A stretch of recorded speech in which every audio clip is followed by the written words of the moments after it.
आज मैं बहुत दिन बाद आपसे जुड़ा हूँ और जैसा कि आप लोगों को मालूम है कि नवरात्र चल रहा है, तो सबसे पहले मैं आपको नवरात्र की हार्दिक शुभकामनाएं देता हूँ और ये कामना करता हूँ माता से कि माता आपके जीवन में सुख और समृद्धि लाए। इन्हीं शब्दों के साथ मैं आज आप क्लास 7 की बुक का एडोलसेंस टॉपिक पढ़ाने जा रहा हूँ। देखिए, the journey of A plant generally begins with the germination of seed. तो जो प्लांट की जर्नी होती है, जो यात्रा होती है, वो सीड के जर्मिनेशन से होती है स्टूडेंट्स। विथ प्रॉपर नरिशमेंट, जब सीड को प्रॉपर नरिशमेंट मिलता है, पूरा पोषण मिलता है, तो वो आराम से डेवलप हो जाता है। The seed become saplings matures into young plant, और सीड डेवलप होके एक प्लांट के रूप में आराम से डेवलप होता है, क्योंकि उसको प्रॉपर नरिशमेंट मिलता है, तो उसको खाद पानी सब प्रॉपर मिल रहा है, तो वो जर्मिनेट होके एक यंग प्लांट के रूप में डेवलप होता है। ठीक है, the journey is marked with some specific. ये जो यात्रा होती है वो विशिष्ट योग्यताओं से होती है, विशिष्ट चेंजेस उसमें दिखाई पड़ते हैं प्लांट में। Some of the visual changes are increase in energy, जो कि जिसमें चेंज होते हैं प्लांट में, जो सीड जो डेवलप होता है प्लांट के रूप में जो होता है, उसमें जो चेंज होते हैं वो दिखाई पड़ते हैं। द अपीयरेंस ऑफ मोल्स, पत्ती की उपस्थिति में, अपीयरेंस ऑफ मोल्स अधिक पत्तियों की उपस्थिति में, and the development of flowers fruits and new seed. तो जो पत्तियों की उपस्थिति में डेवलपमेंट ऑफ फ्लावर का डेवलपमेंट होता है एंड न्यू सीड आ जाते हैं। From this seeds new plants emerge, और ये न्यू फ्राम दिस सीड, ये सीड जो है न्यू प्लांट इमर्ज करते हैं। ये जो नए सीड आते हैं यही प्लांट को द्वारा बनाने में उपयोग में आते हैं, उपयोग होता है इन सीडों के माध्यम से। It is quite unlikely that a seedling with develop the capabilities, it is quite unlikely that a seedling with development a capability to produce its own seed immediately after germination. आप जानते हैं कि it is quite unlikely that is seedling with develop, seed जो हैं develop होते capabilities to produce its own seed. ये seed जो है अब अपना सीड खुद डेवलप कर सकते हैं आफ्टर जर्मिनेशन, जमने के बाद। इट नीड्स, इसकी आवश्यकता होती है, it needs to grow and reach maturity to becomes capable of producing seeds. It needs की आवश्यकता होती है टू ग्रो, सीड जब बड़ा होता है, एंड रीच मेच्योरिटी, और इसकी जो मेच्योरिटी होती है टू बिकम्स कैपेबल है, वो इसमें इस लूप में हो जाता है कि वो क्या कह रहे हैं, बिकम्स कैपेबल प्रोड्यूसिंग सीड, वो सीड को डेवलप कर सके। सिमिलरली इसी प्रकार से animals also need to grow, animal भी बड़े होते हैं टू रीच मेच्योरिटी टू, और वो भी बड़े होकर एक मेच्योरिटी प्राप्त करते हैं, युवावस्था प्राप्त करते हैं। Journey of life of human can be divided into different stages, जो इसी प्रकार से ह्यूमन की लाइफ भी है कई प्रकार से डिवाइड होती है। Infancy, childhood, adolescence, adulthood and old age.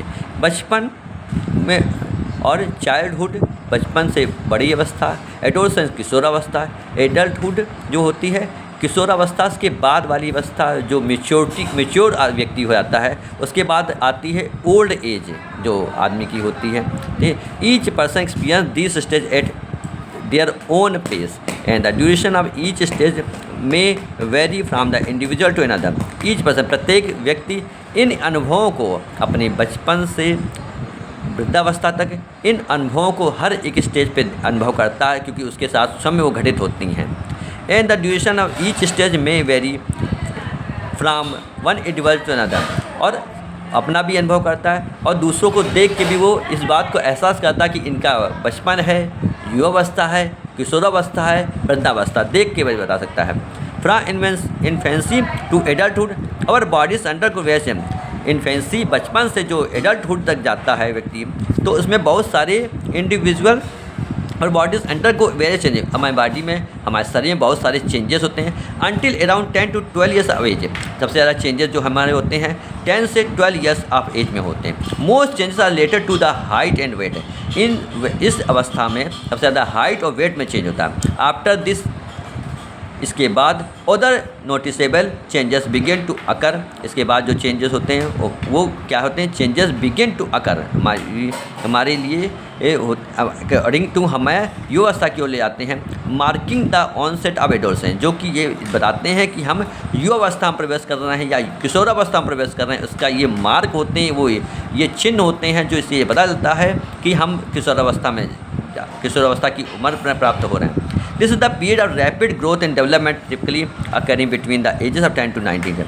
और जो ये अवस्था होती है किशोरावस्था जो होती है वो स्टार्ट होती है 10 to 19 ईयर्स, ठीक है। This is a period rapid growth, जो इसमें जो शरीर में ग्रोथ होती है वो इस 10 to 19 ईयर्स में होती है। उसमें आदमी की बहुत सारे चेंजेस होते हैं, जैसे कि हाइट बढ़ती है व्यक्ति की और वेट बढ़ता है और उसके मॉस्ट आते हैं, मूछें आती हैं और रेशे आने लगते हैं मूँछों के।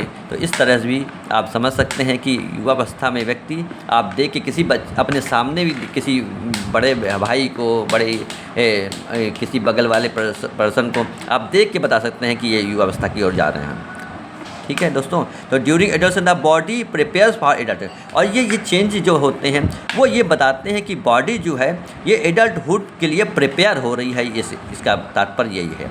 Humans like most other living beings, humans की तरह अदर लिविंग बींग्स भी can not reproduce immediately after their birth.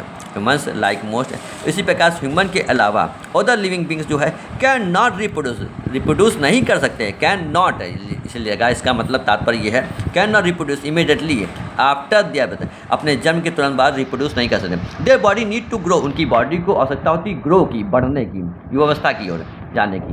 And the reach stage to maturity to be able to reproduce, जब उनकी बॉडी बड़ी हो जाएगी, ग्रोथ या युवावस्था आ जाएगी, वो किसी भी एनिमल में हो सकती है, ह्यूमन्स में हो सकती है और दूसरी किसी भी लिविंग बींग्स में होती है, तब वो व्यक्ति जो वो जानवर वो रिप्रोड्यूस कर सकता है, क्योंकि युवावस्था की में जो रिक्वायरमेंट होती है वो किशोरावस्था में ही आती है। As humans grow, develop their experience significant physical, emotional, behavior changes along with the ability to reproduce. As human grow, जैसे आदमी ग्रो करता है, डेवलप होती है, दे एक्सपीरियंस सिग्निफिकेंट, उसके सिग्निफिकेंट जो होते हैं, जो संकेत होते हैं फिजिकल, इमोशनल एंड बिहेवियर, उसके सारे फिजिकली, शारीरिक, इमोशनल एंड बिहेवियर, और उसके बिहेवियर में, व्यवहार में चेंजेस होते हैं। Along with the ability to reproduce, और उसके साथ ही उसके रिप्रोडक्शन के लिए जो रिक्वायरमेंट होती है वो भी उसके अंदर आती है। सम ऑफ दिस चेंजेस में भी, ठीक है बच्चों, आज का टॉपिक मेरा यही समाप्त होता है और पार्ट 2 आपका 2 या 3 दिन में आ जाएगा। तो इन शब्दों के साथ मैं अपनी पार्ट 1 को समाप्त करता हूँ। थैंक यू, और आप मेरे चैनल को लाइक करें, सब्सक्राइब करें। Thank you.